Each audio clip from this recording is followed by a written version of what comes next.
So grab a notebook. Takes one look. He opens it up, first page. Takes a look at it. Takes a look at the second page.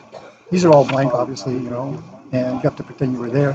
And then he gets to the third page. He looks at, looks at me, looks at this, looks at me, closes it. Goes, we need to talk. We need to talk. Oh, the famous. How many were we? The famous forward. We need to talk. Yes. Yeah, we need to talk. So we booked a time. He's a very busy guy, obviously. He booked a time, and we spent several hours on doing it. At the time, I was doing my Bachelor of Science degree in biology. And later on, not only did I do that, but I did a double major in computer science and did also a full Bachelor of Business Administration in finance, which allowed me to get into business world and coming out of the investment banking and business brokerage career that I had.